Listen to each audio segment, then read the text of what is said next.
जय भारत मित्रांनो, आपल्या एफ बी लाईव्हच्या या प्रश्नोत्तराच्या 5व्या भागामध्ये आपले स्वागत आहे.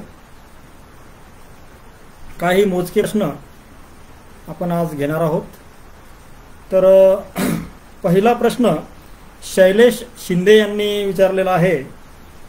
ते म्हणतात की ब्राह्मण समाज आपल्या मेहनतीने हुशारीने पुढे चालला आहे पेक्षा इतर जातीतील स्वयंघोषित पुढाऱ्यांना आपल्या जातीचं भले करण्याची कुवत नाही, ना हुशारी ना अक्कल.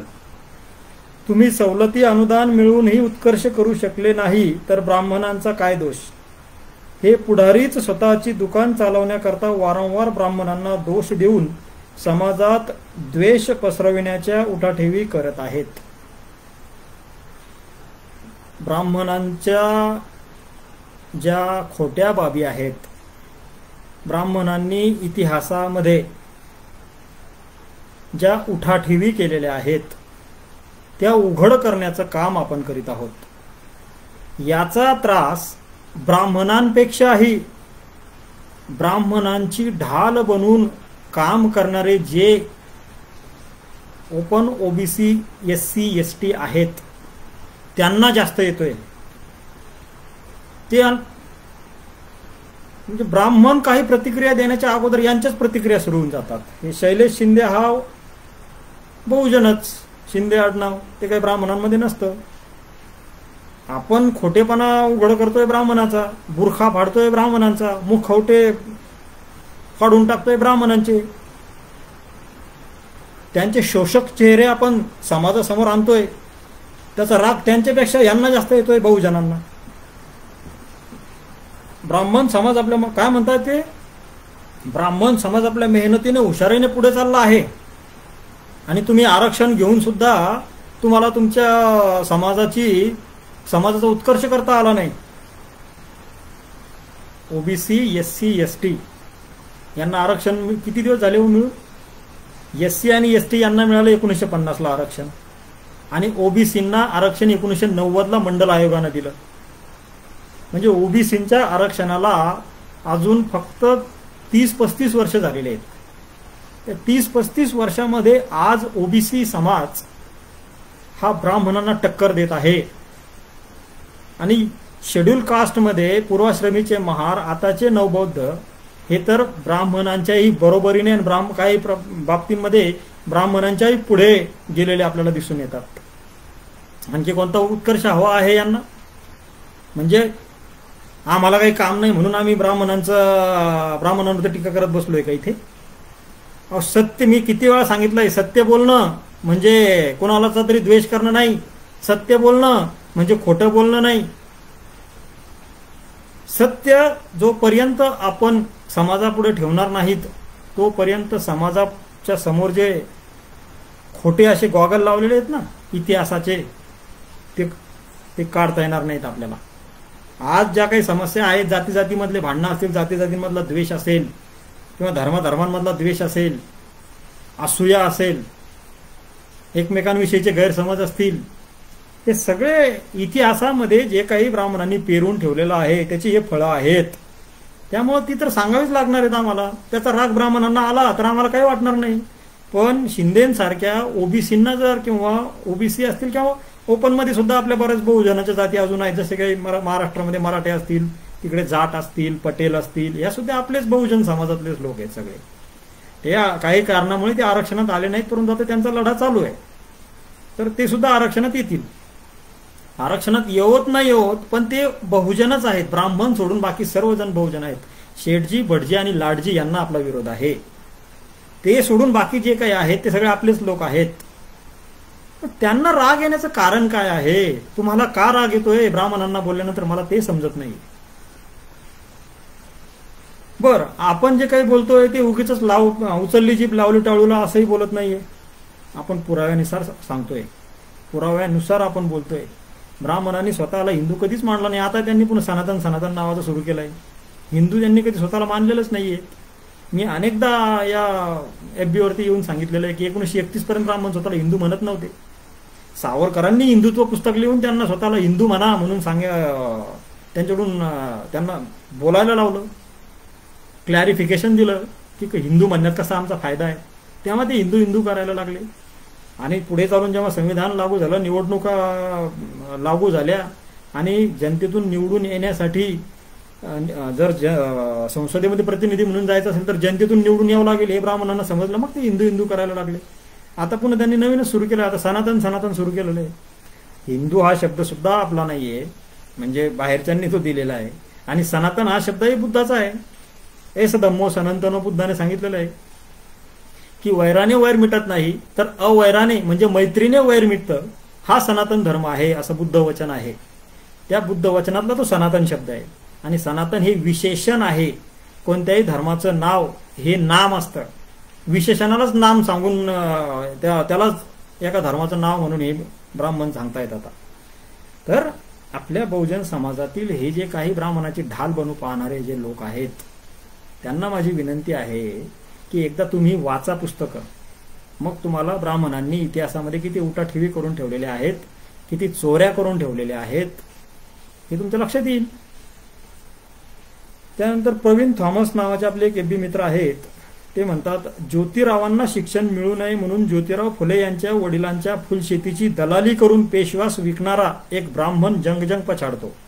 पण तरीही फुलेंचे वडील त्यांना इंग्रजांच्या शाळेत शिकवतात.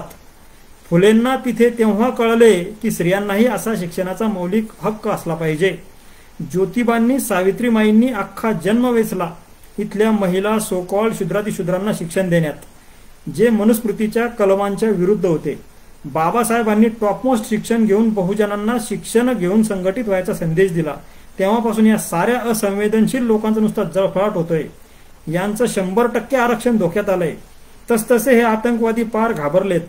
बुद्धांबद्दल, बाबासाहेबांबद्दल, ज्योतिबा सावित्रीमाईंबद्दल काहीही पोस्ट लिहा. स्वतःच्या लोकांशी या लोकनेतेविषयी काहीही शेअर करा. हे आलेच पाहिजेत कोलीकोई करायला. अगदी योग्य असं निरीक्षण प्रवीण थॉमस यांनी नोंदवलेलं आहे. हे आता या आरक्षणाबद्दल यांच्या मनामध्ये एवढा द्वेष निर्माण झालेला, एवढा तिटकारा निर्माण झालेला आहे. अरे तुम्ही मागच्या 1000-1500 वर्षापासून आरक्षण भोगताय, त्याचं काय? आज सुद्धा मंदिरांमध्ये तुमचं आरक्षण आहे, धार्मिक क्षेत्रात आरक्षण आहे, सांस्कृतिक क्षेत्रात आरक्षण आहे. आज सुद्धा राजकीय क्षेत्रामध्ये बघा, मोठमोठे नेते मंत्री कोण आहेत, IAS ऑफिसर्स कोण जाऊन बनून बसलेले आहेत. आणि तुम्ही काय तुमच्या गुणवत्तेने बनले असं तुम्हाला वाटतंय का? अजूनही साधं शिक्षण घेण्यासाठी किती धडपड करावी लागते. जरा खेड्यापाड्यामध्ये जाऊन बघा. आजही 3-3, 4-4 किलोमीटर पहिली ते चौथीच्या शिक्षण घेण्यासाठी पोरांना गुडघाभर चिखलातून जावं लागतं, कमरा इतक्याला पाण्यांमधून जावं लागतं. तुम्ही आम्हाला मेरिटच्या गोष्टी सांगता. अगोदर तुमच्या बरोबर लाईनमध्ये तर येऊ द्या आम्हाला मेरिट, तुमच्यासोबत मेरिट मध्ये उतरण्यासाठी. तुम्ही तर 4 व्हीलरमध्ये बसून जाता शाळेमध्ये. आमच्या पोरांचं काय? ग्रामीण भागातल्या शेतकऱ्यांच्या, कष्टकऱ्यांच्या, शेतमजुरांच्या पोरांचे काय हाल आहेत? त्या शाळांची काय अवस्था आहे ग्रामीण भागातल्या? तुम्ही तर कॉन्व्हेंटमध्ये शिकता, इथे CBSE, NCERT, ICSE मध्ये शिकता तुम्ही. त्या जिल्हा परिषद शाळांची काय अवस्था आहे ग्रामीण भागामध्ये जर बघितलंय का जाऊन? आमच्या अनेक मुलं हे कुपोषित आहेत, त्यांना योग्य आहार मिळत नाही. त्यासाठी ग्रामीण भागामध्ये सरकारने अनेक योजना सुरू केलेल्या आहेत, पण ते योजना फक्त कागदावर असतात. त्या कधीच इम्प्लिमेंटेशन त्यांचं 100% व्यवस्थित होत नाही. ग्रामीण भागातील आरोग्याची काय अवस्था आहे? मी स्वतः शाळेमध्ये शिक्षक असल्यामुळे मला माहिती आहे की ग्रामीण भागामध्ये त्या पोरांच्या पोटामध्ये नेहमी पोट दुखतं, त्यांचं नेहमी पोट दुखतं. परंतु त्यांना आपली इच्छा असून सुद्धा योग्य इलाज त्यांना करता येत नाही. अनेक मुलांना डोळ्यांचा त्रास आहे, परंतु 400-500 रुपयाचा चष्मा कुठं कसा लावायचा म्हणून तसेच कसं तरी ते आपले दिवस घालवतात आणि त्या डोळ्यांचा आणखी आजार वाढत जातो त्यांच्या. अनेक समस्या आहेत. या समस्यांना फेस करण्याची ताकद तर अगोदर त्यांच्यामध्ये येऊ द्या, मग मेरिटच्या गोष्टी बोला. तुम्ही 1,500 वर्षांपासून आरक्षण भोगताय. त्या आरक्षणाबद्दल कधीतरी सांगा की आम्ही सुद्धा फोकटच्या फाकट आरक्षण भोगलं आतापर्यंत आणि बहुजन समाज शूद्रांना आम्ही आमच्या पायाखाली लोळवलंय, त्यांना लाथा घातल्यात आजपर्यंत. याचाही कधीतरी तोंडातून जरा बाहेर पडू देत. आम्हाला तुम्ही आरक्षणाच्या गोष्टी सांगताय. तर प्रवीण थॉमस यांनी अतिशय छान असं निरीक्षण या ठिकाणी नोंदवलेलं आहे की आपल्या महामानवाविषयी सुद्धा आपण जर काही मांडत असू, बाबासाहेबांबद्दल, ज्योतिबांबद्दल, सावित्रीमाईंबद्दल, रमाईंबद्दल, छत्रपती शिवाजी महाराजांबद्दल, जिजाऊंबद्दल काहीही आपण जर मांडत असू तरी सुद्धा हे भुंकायला येतात, इकडे आपल्या वॉलवर भुंकायला येतात. हा माझा सुद्धा अनुभव आहे. माझ्या वॉलवरती जाऊन बघा, तुम्हाला खाली कमेंट करणारे किती कुत्रे भुंकताना दिसतात तुम्हाला. बघा, शेंडीवाले कुत्रे, अँटेनावाले कुत्रे. आणि त्यांचं संरक्षण करायला आपले येतात. त्याचंच मला जास्त वाईट वाटतं की आपल्या लोकांना कसं समजावून सांगावं. एकतर ते वाचत नाहीत. आपल्या व्हॉट्सअप आणि फेसबुक युनिव्हर्सिटीमध्ये जेवढं काही त्यांना वाचायला भेटतो तोच ते इतिहास समजतात, तेच सत्य समजतात. पुस्तक वाचण्याचा आणि त्यांचा काही संबंधच नाहीये. आणि जे काही पुस्तक वाचतात ते आपल्या RSS परंपरेतले पुस्तकं वाचतात. हेडगेवार, गोळवळकर गुरुजी, सावरकर हे पुस्तकं वाचतात. बाकीचे बहुजन लेखकांची पुस्तकं, बाबासाहेबांची पुस्तकं, फुलेंची पुस्तकं, आपल्या परिवर्तनवादी मुवमेंटमधली पुस्तकं ते कधी वाचतच नाहीत. त्याचा आणि त्यांचा कधी काही संबंधच येत नाही वाचनाचा. त्यामुळे सत्य त्यांना कळतच नाही. त्यांना वाटतं ब्राह्मण जे बोलतात तेच सत्य आहे. आणि 3% ब्राह्मण ते काय करतात? अरे ते काही न करता खूप काही करतात, हे लक्षात घ्या तुम्ही. काट्यानं काटा काढणं त्यांना जमतं. आजही सगळा देश सामाजिक, आर्थिक, धार्मिक, सांस्कृतिक, शैक्षणिक दृष्टिकोनातून त्यांच्याच ताब्यामध्ये. तुम्ही आज सुद्धा पाठ्यपुस्तक निर्मिती महामंडळाच्या ते जे काही लेखकांची यादी दिलेली तिथं कोण बसलेत जाऊन तुम्ही आज सुद्धा चेक करा. भारतरत्न तुम्ही जर काढले तर एकूण भारतरत्नामध्ये 95% भारतरत्न कोणाच्या नावावरती आज सुद्धा तुम्ही जरा जाऊन बघा. भारतरत्नच नाही, पद्मश्री, पद्मविभूषण जेवढे काही पुरस्कार असतील कोण आहेत बघा तुम्ही जाऊन. त्यामुळं आज सुद्धा परिस्थिती बदललेली नाही. पाठीमागं एक सर्वे केला होता एका जणाने. त्यामध्ये सरळ सांगितलं होतं का IAS ऑफिसर जे आहे ना, जवळपास 79% IAS ऑफिसर्स हे ब्राह्मण आहेत. आणि IPS ऑफिसर्स 80% ICS ऑफिसर्स हे ब्राह्मण आहेत. ते तर 3%च आहेत. मग एवढ्या जागा त्यांनी कसं काय भरल्या? ती कसं काय आली तिथं? आता तर लॅटरल एंट्री सुरू झालेली आहे. पाठीमागून एंट्री सुरू केली. आता कोणतीही परीक्षा नाही तर IAS ऑफिसर झाले आहेत. आता या सरकारने सुरू केलंय, केंद्र सरकारने 2014 नंतर परीक्षा न देता IAS ऑफिसर्स या RSSच्या विचारधारेचे भरलेले आहेत आणि भरतायत दरवर्षी. सगळे त्या ब्राह्मणी विचारसरणीचे लोक भरल्या जात आहेत. लॅटरल एंट्री, बॅक साईडच्या कामांमध्ये खूप हौस असते यांना, खूप मजा असते यांना. सावरकर आणि नथुराम गोडसे यांच्या प्रकरणावरून तुम्हाला कळालं असेल, बॅक साईडच्या कामांमध्ये खूप इंटरेस्ट असतो या लोकांना. ठीक आहे. त्यानंतर देवानंद वाघोले काय म्हणतात, जर 1818 पासून सगळे दलित शिकत होते तर 200 वर्ष झाले तरी मागास का? मी एकदा एका पोस्टमध्ये असं म्हटलं होतं की बाबासाहेबांचे वडील सुद्धा शिक्षित होते. मग त्याच्यावर एका जणाने म्हटलं होतं की बाबासाहेबांचे दलितांना जर शिक्षणाचा अधिकारच नव्हता तर मग त्यांचे वडील कसं काय शिकवत होते? त्यामुळे मी त्याला उत्तर दिलं होतं की अरे त्यांचे वडील शिकत होते कारण तेव्हा इंग्रजांचं राज्य होतं आणि 1818 नंतर इंग्रजांचं राज्य आल्यामुळे सगळ्यांना इंग्रजांनी शिक्षण उपलब्ध करून दिलं होतं. इंग्रजांचं राज्य आल्यामुळेच महात्मा फुले ही शाळा उभी करू शकले. जर ब्राह्मणांचं राज्य असतं, पेशवाई असती आणि महात्मा फुलेंनी शिक्षणाचा श्रेय जरी काढला असता तरी त्यांचा मुंडकं छाटला गेला असतं. ते स्वतः शिकू शकले नसते. इंग्रज राजवट आल्यामुळे ते शिकू शकले. तसंच बाबासाहेबांच्या वडिलांचं सुद्धा आहे. आता हा म्हणतो की 1818 पासून जर दलित शिकत होते तर मग 200 वर्ष झाले तरी ते मागास काय? अरे मूर्खा, 200 वर्षांपासून जरी शिक्षण या देशामध्ये उपलब्ध असलं तरी आज सुद्धा ग्रामीण भागामध्ये जरा जाऊन बघा किती लोक शिकतात. दलित तर सोडूनच द्या, मराठे ज्यांना ओपनमध्ये आणण्यात आलेलं आहे त्या मराठ्यांचे, ग्रामीण भागातले शेतकऱ्यांचे, शेतमजुरांचे पोरं सुद्धा ते 100% शिकतात का आज शाळेमध्ये?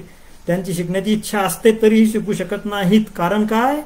परिस्थिती इतकी भयानक असते, गरिबी असते, नैसर्गिक संकट असतात, आडकाठ्या असतात अनेक.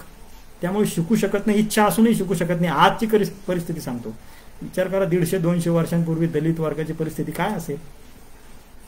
मराठ्यांची परिस्थितीच ही दुसऱ्या तिसऱ्या पिढी झाली. आता व्यवस्थित थोडंफार व्हायला लागलंय, अजून झालेलं नाही. थोडंफार 10-15% मराठी व्यवस्थित शिकायला लागलेले आहेत. बाकीच्यांचे हाल बेहाल आहेत आज सुद्धा. उगीच जरांगे पाटलाला इतकं समर्थन मिळत नाहीये, त्याचे काहीतरी कारण आहेत त्याच्या पाठीमागे. जर मराठा समाज हा खूपच समृद्ध असता आणि त्यांच्या सगळं ताब्यात असतं तर इतकं समर्थन त्या आंदोलनाला मिळालं नसतं.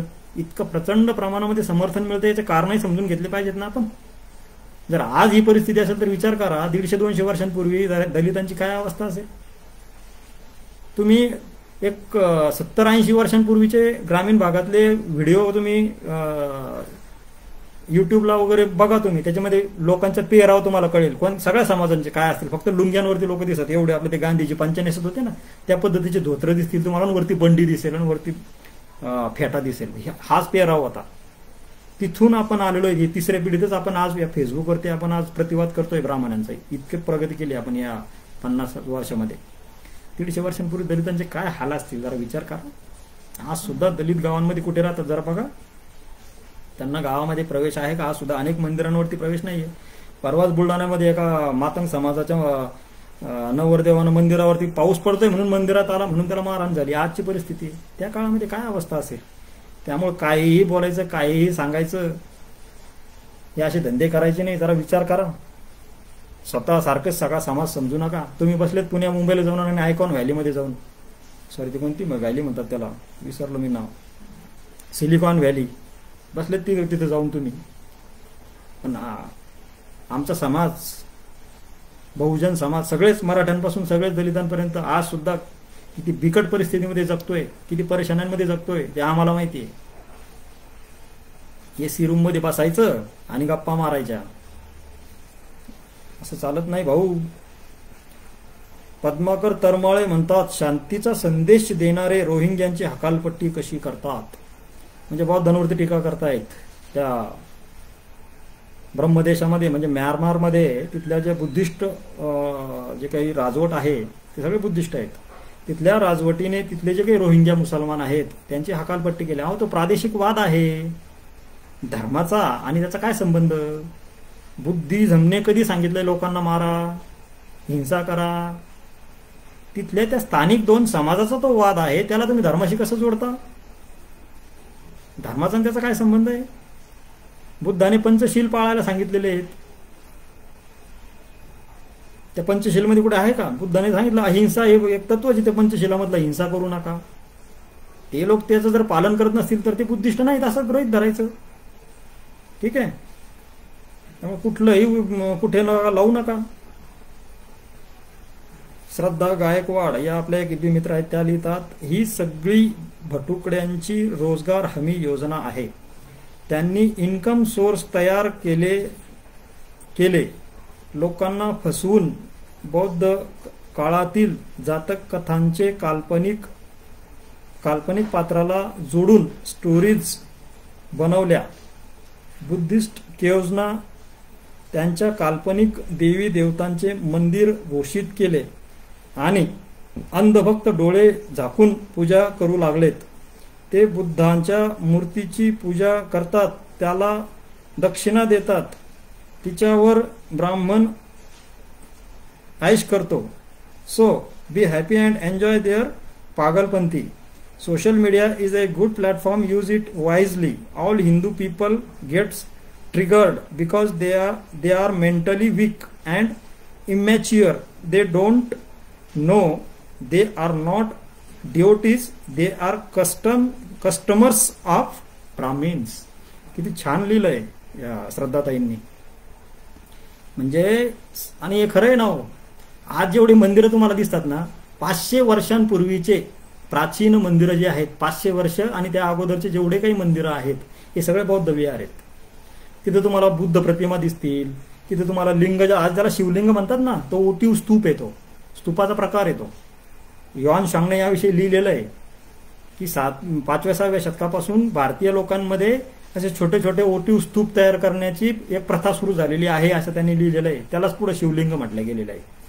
अनेक त्याच्यानंतर धम्मपाल दिसतो तुम्हाला, असा राक्षसासारखा दिसतो ना कधी कधी, एंट्रीला पायाजवळ दिसतो बघा मंदिराच्या एंट्रीला, किंवा मग असं वरून कुठेतरी इथे लावलेले असतात, किंवा देवाच्या मूर्तीवरती तुम्हाला दिसतो. हे सगळं बुद्धिझमचं सगळं प्रतीक आहे. जर नागाच्या प्रतिमा दिसतात, सगळं बुद्धिझमचं प्रतीक आहे. त्रिशूल जे आहे, त्रिशूल म्हणजे त्रिरत्नाचं ते पुढे रूपांतर त्रिशूलमध्ये झालं. असे खूप आहेत. तर त्या ताईंनी तेच सांगितलेलं आहे की बुद्धिझम हा आज सुद्धा जे काही हिंदू ज्यांना स्वतःला म्हणतात ते पूर्वाश्रमीचे सगळे बौद्ध आहेत, आणि ते आज सुद्धा बुद्धाचेच विविध रूपांची पूजा करतात, पण त्यांना माहीत नाही. कारण ब्राह्मणांनी मधल्या काळामध्ये ज्ञान म्हणजे साक्षरता त्यांच्यापासून, शिक्षण त्यांच्यापासून हिरावून घेतल्यामुळं त्यांच्यामध्ये मधल्या जवळपास 1000 पिढ्यांमध्ये, 1000 वर्षाच्या पिढ्याच्या काही त्यांच्यामध्ये झाले, त्यांनी वाचनच केलं नाही. वाचणारा वर्ग एकच होता, ब्राह्मण. मग ब्राह्मण जे सांगल तेच खरं हे ते मानत गेला. कारण अशिक्षित अडाणी व्यक्ती, साक्षर सुशिक्षित व्यक्ती जो काही सांगतो त्यालाच खरं मानत असतो. मग ब्राह्मणांनी जे मधल्या काळामध्ये, मुघल काळामध्ये जे काही पुराण वगैरे लिहिले, त्याच्यामध्ये ज्या भाकडकथा लिहिल्या, त्याच हा अडाणी वर्ग जो होता तो खरं मानायला लागला. आज आपल्याला शिक्षणाचा अधिकार मिळाला, 60-70 वर्ष झाले, तरी आज सुद्धा आपल्या डोक्यातला बामण गेलाच नाही. आज आपण फक्त शिक्षण आपलं झालंय, BA झालं, ग्रॅज्युएट झालं, सगळं झालंय आपलं, पण अजून सुद्धा आपण बुद्धीने पंगूच आहोत, अजून बुद्धीने अजून अडाणीच राहिलोत आपण. त्या आपल्यासारखे गाडगे बाबा किती श्रेष्ठ आहेत, ज्यांनी शिक्षण जे काही आपण ज्याला पुस्तकातलं शिक्षण म्हणतो ते त्यांनी घेतलं नाही, पण त्यांना कळत होतं खरं काय खोटं काय, ते आपल्या कीर्तना म्हणून मांडत होते, पण आपल्याला अजूनही कळेना खरं काय आणि खोटं काय. तर या ताईंनी खूप छान अशी प्रतिक्रिया दिलेली आहे, श्रद्धा ताईंनी, धन्यवाद ताई. त्यानंतर निजामुद्दीन बशीर सय्यद नावाचे आपले एक FB वाचक आहेत, ते म्हणतात, अल बरुनी, शेख सादी, जयदाल हसन, तैमूर लंग, युआन शांग यांची प्रवास वर्णनं वाचून बघावी. त्या काळचा इतिहास कसा होता सर्व सत्य समोर येते. आता तर कोणी पण काही सुद्धा काल्पनिक कथा जोडून मोकळे होतात. घाल घुसड खोटा इतिहास लिहिण्याची कामगिरी एकाच वर्णाने केली आहे. ते स्वतःला उच्च वर्णीय मानतात. बरोबर आहे. यांनी जेवढे काही या प्रवाशांची नावं घेतलेली आहेत जे भारतामध्ये आले होते, यांची प्रवास वर्णनं प्रत्येकानं वाचली पाहिजे. यातल्या बऱ्याच जणांची प्रवास वर्णन माझ्याकडे आहे. तैमूर लंगचं आहे, युआन शांगचं आहे, अल-बरुनीचं आहे. तर ही सगळी प्रवास वर्णनं जर आपण वाचली ना, मग आपल्याला खरा इतिहास समजतो, काय खरं आहे म्हणून. पण आपण वाचत नाही, मी तेच सांगतोय तुम्हाला. ठीक आहे. त्याच्यानंतर पंकज दर्शने काय म्हणतात, DNA सिद्ध करायला DNA कोणाशी जुळवला, अस्थी एखाद्या प्राण्याच्या पण असतील, बुद्ध काल्पनिक आहे हे सत्य आहे. पंकज दर्शने म्हणजे ब्राह्मण महाशय असावेत. तर मी त्यावेळेस एक पोस्ट केली होती, त्याने सांगितलं होतं की राम काल्पनिक, बुद्ध काल्पनिक आहे वगैरे. तर बुद्ध हा काल्पनिक नाही. बुद्धाच्या अस्थी आजही कोलकात्याच्या राष्ट्रीय वस्तू संग्रहालयामध्ये ठेवलेल्या आहेत. त्यावेळेला मला असं बोलताना सांगायचं होतं की ते जे काही अस्थी आहेत त्याचं कार्बन डेटिंग केलेलं आहे. मी चुकून शब्द DNA काढलेला आहे, ऍक्च्युली कार्बन डेटिंग म्हणायचं होतं मला. कार्बन डेटिंग चेक केलेला आहे, हा एक पुरावा आहे. तो त्या काळाशी जुळतोय, बुद्धाच्या काळाशी. दुसरा, ज्या कलशामध्ये त्या अस्थी ठेवलेल्या आहेत त्या कलशावर लिहिलेलं आहे बोधो मुनी असं लिहिलेलं आहे त्याच्यावरती, त्या कलशावर. म्हणजे पाली भाषेत लिहिलेलं आहे की या बोधो मुनी म्हणजे या बुद्ध मुनी यांच्या अस्थी आहेत असं त्याच्यावरती लिहिलेलं आहे पाली भाषेमध्ये, त्या अस्थींवरती. म्हणजे खाली त्यांच्या त्या याच्यामध्ये सापडले अस्थी अनेक ठिकाणी सापडले, एकाच ठिकाणी, आणि तिथं ते आहेत ठेवलेल्या. ठीक आहे.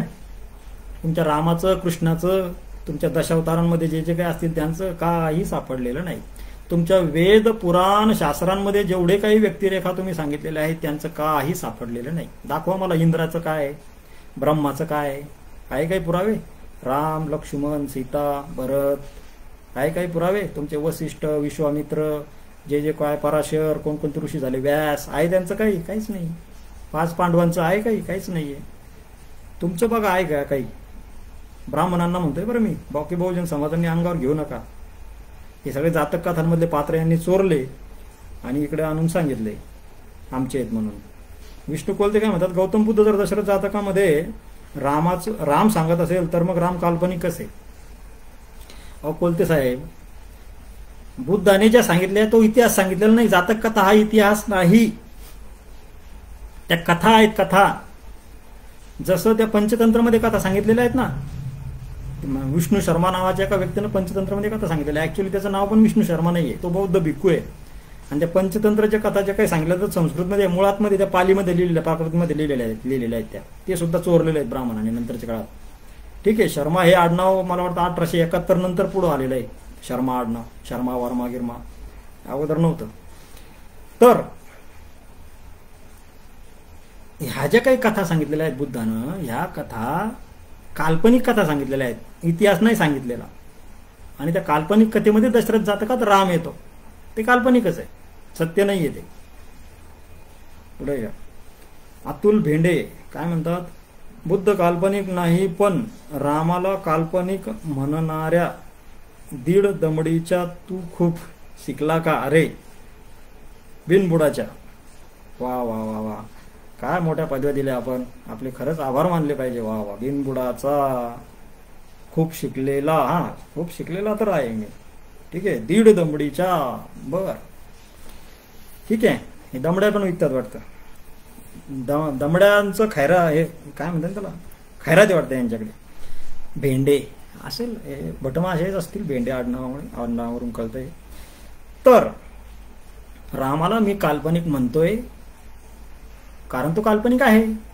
भेंडे साहेब, तुम्ही रामाचे पुरावे मला दाखवा आणि नंतर मग कमेंट करायला या माझ्या व्हिडिओ खाली किंवा माझ्या प्रोफाईलवर. ठीक आहे, तुमच्या बकवासला काही महत्त्व देत नाही मी. सुनील गायकवाड नावाचे आपले बी मित्र आहेत, ते म्हणतात ब्राह्मण कधीही धोका पत्करून पुढे येत नाही. तो आपल्याला धोकादायक असणारा घरातला साप पण शेजाऱ्याकडून शेजाऱ्याच्याच काठीने मारून घेतो. स्वतः धोका नाही म्हणून पुरंदरेने जेम्स लेनला पुढे केले. स्वतःची मतं जेम्स लेनकडून वधवून घेतली. अगदी बरोबर निरीक्षण मांडलेलं आहे गायकवाड सरांनी. ब्राह्मण स्वतः कधीच पुढे येत नाही, तो कोणाला तरी पुढा करतो, हे लक्षात घ्या तुम्ही. आता लेटेस्ट महाराष्ट्रामध्ये बघा ना तुम्ही काय चालू आहे मराठा आरक्षणाच्या आंदोलनाच्या संदर्भामध्ये. फडणवीस पुढे येत नाहीये, कोणाला पुढे केलं? भुजबळला. हे लक्षात घ्या तुम्ही. इकडे सुद्धा मराठ्यांना चूज करण्यासाठी कोणाला पुढे केलं? शिंदेला, मुख्यमंत्र्याला. स्वतः मागं राहायचं, नामाने राहायचं. आणि यांनी बरोबर सांगितलं, साप सुद्धा घरात त्यांच्या निघाला तर ते शेजाऱ्याला पाठवतात, बोलवतात मारायला, स्वतः मारणार नाही कधी. अशी विकृत एक विकृत असा समाज आपल्या या देशामध्ये राहतोय. आणि जेम्स लेनच्या तोंडून त्यांना शिवाजी महाराजांची, जिजाऊंची बदनामी वधवून घ्यायची होती. आपण नामा निराळा राहायचा. बदनाम होईल तर कोण होईल? जेम्स लेन होईल. त्या जेम्स लेनचे तर उलट आभार मानले पाहिजे की त्यानं या ब्राह्मणांचं सत्य त्याच्या पुस्तकात मांडलं की ब्राह्मण काय म्हणतात. त्याने असं म्हटलेलं नाही की माझं असं मत आहे की शिवाजीचे बाप हे आहेत. त्याने असं सांगितलेलं आहे की भारतीय समाजात असं विनोदानं म्हटलं जातं की शिवाजीचे बाप हे शहाजी नसून दादोजी आहे. तो पुण्याला राहिलेला आहे, ब्राह्मणांमध्ये राहिलेला आहे. त्याने त्यांचे आभार सुद्धा मांडलेले आहेत त्याच्या याच्यामध्ये प्रस्तावनेमध्ये.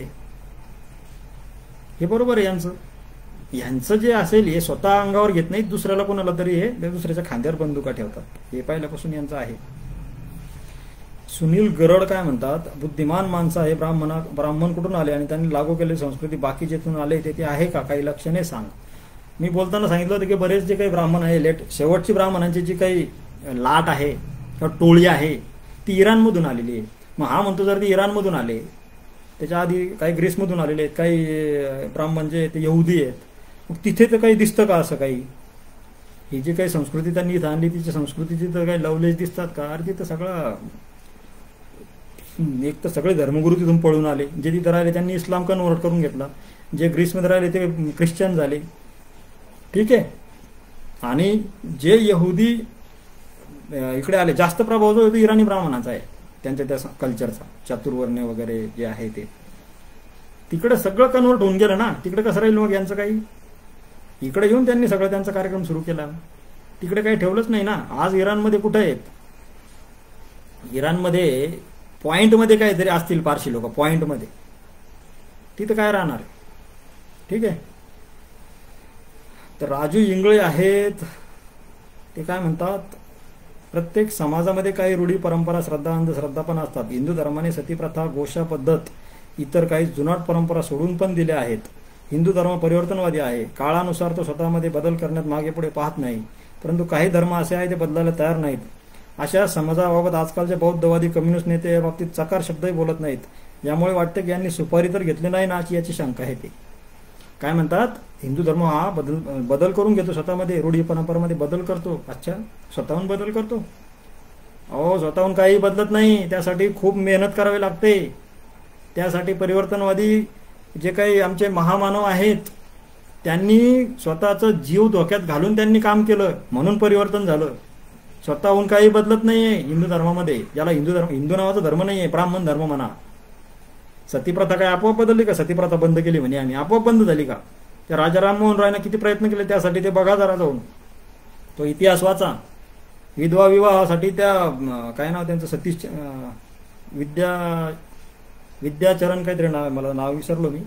त्यांनी किती काम केलं बघा. महात्मा फुले त्यांनी त्यासाठी किती काम केलं. शिक्षण नव्हतं बहुजन समाजाला, ते देण्यासाठी महात्मा फुलेंनी काय काय केलं, त्यांनी काय काय सोसलं पुण्यामध्ये. इतिहास वाचा जरा. म्हणे आपोआप बदल होतो आमच्यामध्ये. आपोआप बदल होतो? अहो, आतापर्यंत शनी मंदिरावर तुम्ही महिलांना प्रवेश देत नव्हते. त्यासाठी किती आंदोलन केलं त्या बाईने एका. तेव्हा कुठं आता प्रवेश दिला? अजूनही अनेक मंदिरं आहेत जिथं महिलांना प्रवेश बंदी आहे. अनेक मंदिरांच्या गाभाऱ्यामध्ये महिलांना जाऊ देत नाही आज सुद्धा. अनेक मंदिराच्या गाभाऱ्यामध्ये पुरुषांना सुद्धा जाऊ देत नाही, बहुजन समाजातल्या पुरुषांना. मराठ्यांना जाऊ देत नाहीत. मराठी स्वतःला क्षत्रिय समजतात ना, त्यांनाही जाऊ देत नाहीत. मग का आपोआप बदल होत नाही ब्राह्मणांच्या मनोवृत्तीमध्ये? आंदोलनं करावी लागतात, त्यासाठी झाटावं लागतं परिवर्तनवाद्यांना, तेव्हा कुठं बदल होतो आणि आपोआप बदल होतो आमच्यामध्ये. सुनील देशपांडे आहे, देशपांडे आले, काय म्हणतात, तुमच्या अभ्यासानुसार फक्त ब्राह्मण समाजाबद्दलच तुम्हाला माहिती आहे का? इतर समाजाबद्दल बोलायला तुमची जीभ वळत नाही का? इतिहास तुम्हालाच माहिती असून तुम्ही स्वतःला सत्यशोधक म्हणवत असाल तर ब्राह्मण इतर वर्गाबद्दल बोलून तर बघा. तुमचा अजेंडा ठरलेला आहे, त्यामुळे तुम्हाला शुभेच्छा. धन्यवाद तुमच्या शुभेच्छाबद्दल. अरे हो, आमचा अजेंडा ठरलेला आहे. ब्राह्मणांचा खोटेपणा उघडा पाडणे, ब्राह्मणांचा बुरखा फाडणे, ब्राह्मणांनी इतिहासामध्ये जो खोटेपणा करून ठेवलेला आहे तो उघडा करणे, ब्राह्मणांनी जे झिरोचे हिरो केले त्या हिरोंचं झिरो कसे येते हे सांगणे, आणि आमच्या हिरोंना तुम्ही जे झिरो करून ठेवले त्या हिरोंचं खरं रूप समाजाला दाखवणे, हा आमचा अजेंडा ठरलेला आहे. सगळं काही ब्राह्मणांनीच केलंय ना, सगळ्या हरामखोऱ्या इतिहासामध्ये त्यांनी केलेले आहे. त्या उघड्या करणं बाकीच्या समाजाचा काय दोष आहे बिचारांचा? ते आता त्यांना शिक्षण घ्यायला लागले. ते शिक्षित माणूसच सगळ्यात मोठा अप्रामाणिक असतो, हे लक्षात घ्या. भ्रष्टाचार करणारे कोण आहेत? कोण भ्रष्टाचार करतो? ज्याला भ्रष्टाचार करण्याची कला अवगत आहे असंच करतो ना. सुशिक्षित माणूसच भ्रष्टाचारी असतो. अशिक्षित माणूस हा खूप प्रामाणिक असतो, त्याला भ्रष्टाचार कसा करावा तेच माहीत नसतं. हे लक्षात घ्या. ब्राह्मणांनी कसा भ्रष्टाचार केला, सुशिक्षित तेच होते. आता एवढे मोठे धर्मग्रंथ लिहून ठेवले, त्याचे कर्मकांड लिहून ठेवले, सगळ्या खोट्या गोष्टी लिहून ठेवल्या, बहुजन समाजाला कामाला लावलं. हे काय? हा भ्रष्टाचारच एक प्रकारचा धार्मिक भ्रष्टाचार. मग तो ज्यांनी केला त्यांच्यावरच बोलणार आम्ही.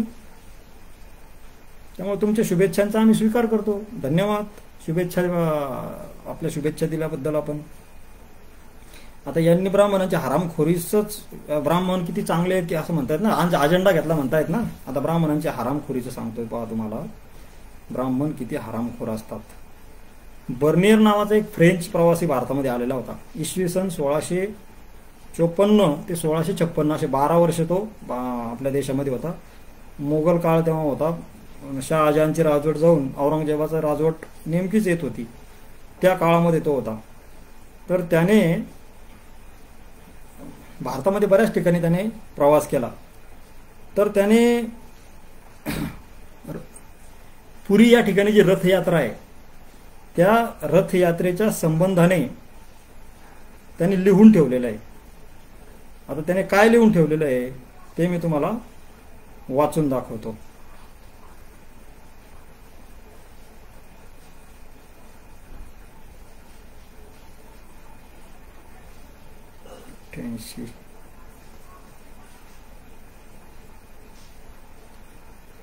त्याचं जे प्रवास वर्णन आहे, बर्नियर की भारत यात्रा, ते प्रसिद्ध आहे. PDF स्वरूपात सुद्धा उपलब्ध आहे, तुम्ही बघू शकता युट्यूबवर. आता यांनी ब्राह्मणांच्या हरामखोरीविषयी बोलला ना हा देशपांडे. आता बघा काय करतो ते ब्राह्मण लोक, तुम्हाला कळेल. बर्नियरनं त्यानं जे स्वतः बघितलं त्याने ते लिहिलेलं आहे. तर या बर्नियर की भारत यात्रा या पुस्तकाच्या पान नंबर 187 आणि 188 वर या रथयात्रेमध्ये ब्राह्मण काय हरामखोरी करत होते ते त्यानं मांडलेलं आहे. वाचून दाखवतो, ऐका. रथयात्रा. बंगाल की खाड़ी के किनारे पर जगन्नाथ नामक एक नगर है, जहां पर जगन्नाथ जी का प्रसिद्ध मंदिर है. जहां तक मुझे याद है प्रतिवर्ष 8 या 9 दिनों तक वहां एक उत्सव हुआ करता है. जिस प्रकार प्राचीन समय में हम्मन यूनानियों और रोमियो के सबसे बड़े प्राचीन देवता जुपिटर का हम्मन नाम है. रोमियो म्हणजे जे काही रोमन लोक होते ना त्यांना रोमियो म्हटलेलं आहे. म्हणजे जो आताचा तुर्कस्तान वगैरे ना त्याला सुद्धा रूम म्हणायचे जुन्या काळामध्ये. ठीक आहे, तुर्कांच्या ताब्यात जाण्याच्या आधी. तर त्यांचा देवता होता ज्युपिटर. त्या ज्युपिटरलाच इकडे इंद्र म्हटलेलं आहे आपल्याकडे. ठीक आहे. तर त्या ज्युपिटरच्या यात्रेला जसे लोक जातात तसं जातात. मंदिर में या आजकल मक्का में भीड़ होती है उसी प्रकार यहाँ भी होती है. आज सुद्धा बघा तुम्ही रथ यात्रेला किती गर्दी असते ते सांगतोय तो. कहा जाता है कि कभी कभी यहाँ 1.5 लाख तक आदमी आया करते हैं. बघा 1.5 लाखापर्यंत ते यात्रेला रथ यात्रेला लोक येत होते. ही रथयात्रा सुद्धा प्राचीन काळी बुद्धाचीच रथयात्रा होती बरं का. ते कन्व्हर्जन झालेलं आहे, ते मंदिर बुद्धाचं आहे म्हणून सांगितलेलं आहे. स्वामी विवेकानंदांनी लिहिलेलं आहे त्याच्यावरती. ठीक आहे.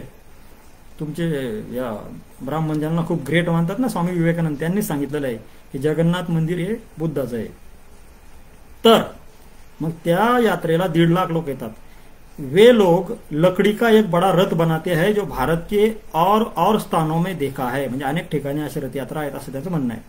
इस पर बहुत सी विचित्र मूर्तियां बनी या रंगी होती है, किसी के 2 सिर, किसी के 2 धड़, किसी का आधा धड़ मनुष्य का, आधा धड़ पशु का, अथवा और ऐसे ही विचित्र आकार की मूर्तियां बनी होती है।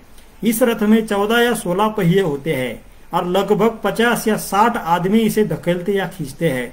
सबसे बीच में जगन्नाथ जी की मूर्ति रखी होती है, जिसे बहुमूल्य वस्त्र पहनाकर लोग अच्छी तरह सजा देते हैं और इस रथ को एक स्थान से दूसरे स्थान ले जाते हैं। आता पान नंबर 188 वर, पहले दिन जिस समय मंदिर में दर्शन होता है उस समय वहां भीड़ इतनी अधिक होती है कि कोई वर्ष ऐसा नहीं बीतता जबकि दूर दूर से चलकर थके मांदे किसी न किसी यात्री का वही प्राणांत न हो जाता हो। सब लोग उस समय उस व्यक्ति की बहुत ही प्रशंसा करते हैं और कहते हैं कि वह बड़ा भाग्यवान था जो इतनी दूर से चलकर यहाँ आकर मरा। जिस समय रथ गड़गड़ाता हुआ चलता है उस समय बहुत से ऐसे व्यक्ति होते हैं जो धर्म पर विश्वास रखकर इसके भारी पहिए के आगे स्वयं गिर पड़ते हैं और उसी समय मर जाते हैं। उन्हें विश्वास होता है कि यह कार्य बहुत अच्छा और वीरता का है। इस प्रकार मरने से जगन्नाथ जी उन्हें अपने निकट बुला लेंगे और दूसरे जन्म में उन्हें खूप वैभव और सुख मिलेगा। बघा, आज सुद्धा काशीला जातात लोक, त्या प्रयागला जातात, तिथं मेलं तर काय मग डायरेक्ट स्वर्गात जातं म्हणतात माणूस, आणि ब्राह्मण त्याला काय करतात, सांगतात की हो हे खूप पुण्याचं काम असतं। इथे सुद्धा बा ब्राह्मण कसे हरामखोरी करतात, पुढे बघा आता। ऐसे अवसरों पर ब्राह्मण अपने स्वार्थ के लिए अर्थात पुण्यदान की चीजें पाने के लिए लोगों को ऐसे कामों के लिए और भी उत्तेजना देते हैं और प्राय ऐसी धूर्तता किया करते हैं कि यदि मैं स्वयं पूर्ण रीति से उनसे परिचित न हो जाता तो मुझे कभी उन पर विश्वास न होता। बर्नियर स्वतः तिथे गेलेला आहे, तो स्वतः सांगतोय की ब्राह्मण किती हरामखोर असतात, किती धूर्तपणा करतात, लोकांना कसं उल्लू बनवतात, हे मी स्वतः माझ्या नजरेनं पाहिलेलं आहे। जर मला दुसरा कोणी जर ते सांगितलं असतं तर माझा विश्वासही बसला नसता, असं तो म्हणतोय। मग काय धूर्तता करतात तो बघा, आता पुढे सांगतो। म्हणजे लोकांना तर ते म्हणतात की तुम्ही या रथाखाली स्वतःचा जीव द्या, तुम्ही स्वर्गात जाल। कशासाठी? ते सोबत ज्या चीज वस्तू आणतात त्या चीज वस्तू हडपण्यासाठी। त्या काय सांगतात, अगोदर या चीज वस्तू ब्राह्मणांना दान द्या आणि मग तुम्ही मरा। सतीप्रथा सुद्धा यांनी अशीच सुरू केलेली होती ब्राह्मणांनी। त्या सतीच्या अंगावरती जेवढं सोनं असेल ते सोनं ब्राह्मणाला दान द्यायचं आणि मग तिनं चितेत नेऊन मारायचं, म्हणून तिला बळजबरी सती जाण्यासाठी ब्राह्मण लोक फोर्स करायचे त्या याच्यासाठी, दागिन्यांसाठी। इथं सुद्धा तसंच करतात ब्राह्मण लोक। आज सुद्धा तुम्ही काशीला याला जा, असेच तुम्हाला धंदे करणारे दिसतील सगळे। तर तो काय म्हणतो की हे मी स्वतः बघितलं म्हणून मी तुम्हाला सांगतोय, माझा विश्वास त्याच्यावरती बसला, दुसऱ्यांना सांगितलं तर माझा विश्वास बसला नसता, असं बर्नियर म्हणतोय। आता बघा पुढे ब्राह्मण आणखी किती हरामखोरी करतात त्याचं त्याने वर्णन केलेलं आहे। ऐका आता, वे लोग म्हणजे कोण, ब्राह्मण। वे लोग किसी एक सुंदर कुमारी कन्या का जगन्नाथ जी से ब्याह करा देते हैं और रात को मंदिर में जगन्नाथ की मूर्ति के पास बैठाकर उसे विश्वास दिलाते हैं कि रात को स्वयं जगन्नाथ जी उसके पास आएंगे और उससे यह भी कह देते हैं कि इस वर्ष के शुभाशुभ अपनी पूजा, सवारी, रथ और दान आदि के संबंध में जो कुछ जगन्नाथ जी को आवश्यक हो वह उनसे पूछ ले। बघा, एक सुंदर कन्या बघतात, तिचं जगन्नाथाबरोबर म्हणजे त्या मूर्तीसोबत लग्न लावून देतात, रात्री तिला गाभाऱ्यात बसवतात आणि सांगतात की रात्री जगन्नाथजी येतील, त्यांना तुला जे जे काही विचारायचं असेल तुझ्या मनोरथाचं ते विचारून घे। मग बघा काय होतं, रात के समय चोर दरवाजे से एक पुजारी उस मंदिर में चला जाता है और उस कुंवारी कन्या के साथ संभोग करता है और जो चाहता है वही उस बेचारी को विश्वास करा देता है। बघा किती हरामखोर असतात ब्राह्मण। बघा काय म्हणतो तो की जगन्नाथाच्या वेश त्या मुलीला तिथे त्या गाभारामध्ये बसून देतात, मग चोर दरवाजाने ब्राह्मण जगन्नाथाचा वेश धारण करून तिथे जातो आणि त्या बिचाऱ्या मुलीला काय करतो, तिच्यावरती बलात्कार करतो, एक प्रकारे संभोग करतो आणि ती जे जे म्हणाल त्याला हो हो करून देतो। बघा, दूसरे दिन वह फिर रथ पर उसी ठाट बाट के साथ जैसा पहले दिन बैठाई गई थी जगन्नाथ जी की सहधर्मिणी बनाकर उसके साथ बैठा दी जाती है और रथ एक मंदिर से दूसरे मंदिर की ओर प्रस्थान करता है। वहां पहुंचने पर यह ब्राह्मण उससे कहते हैं, जो कुछ रात को उससे जगन्नाथ जी से सुना हो वो जोर से सब लोगों को कह सुनावे। बघा, मग रात्री त्या ब्राह्मणाने तिला जे जे सांगितलेलं असतं ती जे जे म्हणेन त्याला हो करतो, मग ती सगळ्यांना मोठमोठ्या आवाजात सांगते। ती बिचारी ती गरीब मुलगी की जगन्नाथ जे आले होते तिने मला हे सांगितलं ते सांगितलं। सगळे लोक आडाणी ना हो, ब्राह्मणांना देवता मानणारे, मग ते जे काही सांगणार त्याच्यावर विश्वास बसणार। बघा, असे खूप प्रकरण आहेत ब्राह्मणांची। इथं एक प्रकरण त्या बिचाऱ्याने लिहिलं बर्नियरनं, हे परकीय लोक आले त्यांनी खरं लिहिलं म्हणून यांचं खरं स्वरूप आपल्याला कळायला लागलेलं आहे। पुढे बघा काय म्हणतात, उत्सव के दिन रथ के आगे और मंदिरों में भी कस्बियों का नाच होता है और वे सैकड़ों प्रकार के भद्दे अश्लील इशारे करती है। कस्बियों म्हणजे वेश्या।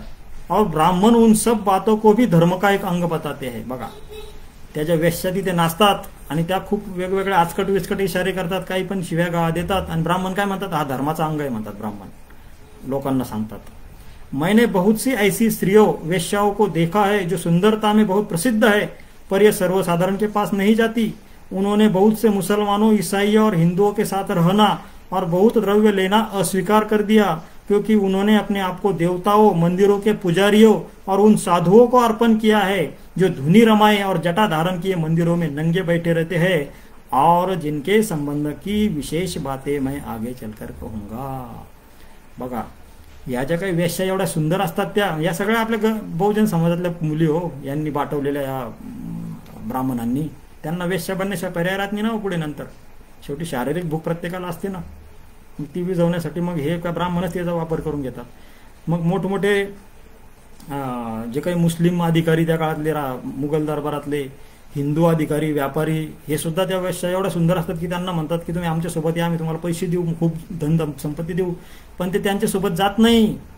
कारण ब्राह्मणांनी त्यांच्या डोक्यात असं भरवलेलं असतं की तुम्ही जे काय ना, तुम्ही जगन्नाथाच्या तुम्ही सेविका आहे, त्यांच्या तुम्ही पत्नी आहेत, मग ते जगन्नाथाचे आम्ही सेवक आहेत, मग तुम्हाला उपभोगण्याचा अधिकार आम्हालाच आहे, मग ते त्यांच्याकडेच जातात। असं बर्नियरनं लिहिलेलं आहे। बघा किती विकृत होती, किती विकृती आहे। आणि हे म्हणतात की ब्राह्मणावर का बोलता। अहो, हे यांनी जे काही हरामखोऱ्या अशा करून ठेवलेल्या ज्या विकृती यांनी इतिहासामध्ये पेरून ठेवलेल्या आहेत देवा धर्माच्या नावाने, त्या उघड्या करण्यासाठी बोलतो आम्ही। उगीच बोलत नाही, पुराव्यासोबत बोलतोय। पुरावा वाचा जरा बर्नियरचं प्रवास वर्णन, मग कळेल की हरामखोरी केली होती। आम्हाला सांगताय याच्यावर बोलू नका आणि त्याच्यावर बोलू नका, तुम्ही सगळं काय करायचं ना, आम्ही तुमचं सांगायचं पण नाही हा। तर मित्रांनो, अशा प्रकारे आज 8 प्रश्न आणि ही ब्राह्मणांची जगन्नाथपुरीच्या यात्रेमध्ये केलेली ते जे हरामखोरी करत होते ते उघडी करण्यासाठी आजचा हा FB लाईव्ह होता। पुन्हा लवकरच भेटूया। जय संविधान, जय भारत, जय शिवराय, जय भीम। एक मिनिट, काही सुनील गायकवाड यांची एक प्रतिक्रिया आलेली आहे ती घेतो। तथाकथित उच्चवर्णीय ब्राह्मण, क्षत्रिय, वैश्य व मागासवर्गीय ग्रामीण भागातील विद्यार्थ्यांमध्ये बरोबरी होऊ शकत नाही। बरोबर आहे, मी सांगितलं ना की विदारक हाल आहे ग्रामीण भागामध्ये। गायकवाड साहेबांच्या या मताशी मी पूर्णतः सहमत आहे। ठीक आहे, जय भीम, जय भारत, जय शिवराय, जय संविधान।